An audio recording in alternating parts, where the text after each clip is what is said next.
ฮัลโหลสบายดีทุกคน มื้อนี้แม่บ้านจะมาแจกสูตรวิธีเฮ็ดข้าวนมปอดมาสูตรดั้งเดิมกินเอง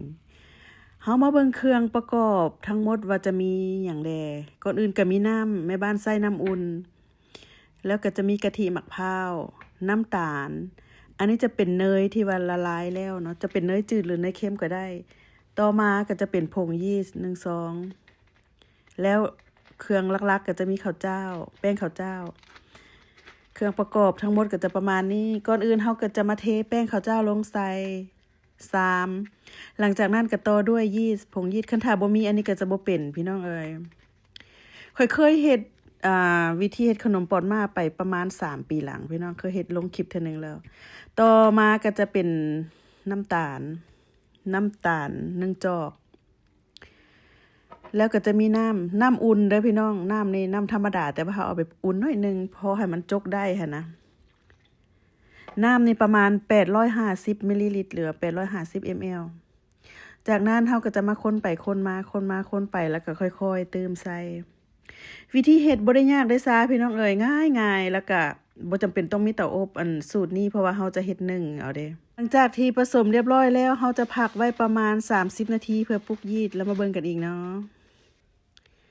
หลังจาก30นาทีผ่านไปไว้ปานคิดตัวพี่น้องเอ้ย หลังจากนั้นเฮาก็จะมาเปิดเบิ่งเฮาสังเกตว่าจะเห็นฟองฟอดพี่น้องหมายความว่ายีสต์มันทำงานมันบัดเวลาเฮาไปนึ่งมันจะเป็นโพงขึ้นหั่นนะแล้วขั้นตอนที่2นี่เฮาก็จะใส่กะทิมะพร้าว1กระป๋องนี่ก็ประมาณ400 ml แล้วก็จะใส่เนยจะเป็นเนยจืดหรือเนยเค็มก็ได้มันจะช่วยให้เค้กเขานุ่มหลังจากนั้นเฮาก็มาคนละเอียดดีพักไว้อีกประมาณ15นาทีเด้อมันจะมี2พักเรามาเบิ่งกันหลังจากที่พักไว้อีกประมาณ15นาทีแล้วเฮาก็จะมาคนพี่น้องเอ๋ยเฮามาคนให้แป้งให้หยังมันขึ้นฟูขึ้นอีกขั้นตอนสุดท้ายแล้วเฮาก็จะมาใส่พิมพ์แบบนี้หรือว่าพวกเจ้ามีพิมพ์แบบใดก็ได้เฮาก็จะเอาน้ำมันหรือว่าเอาหยังมาทาพิมพ์เพื่อให้มันติดหลังจากนั้นเฮาก็จะมาเทแป้งนี้ลงใส่ทำความสะอาดขั้นตอนต่อไปเฮาก็จะเอาไปนึ่ง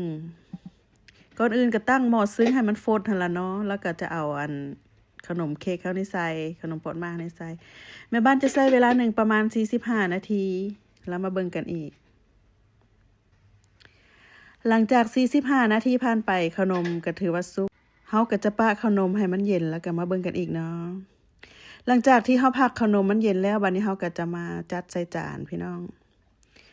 หน้าตาเพิ่นก็จะประมาณนี้แหละวิธีเฮ็ดก็ง่ายๆสุดแสนที่จะง่าย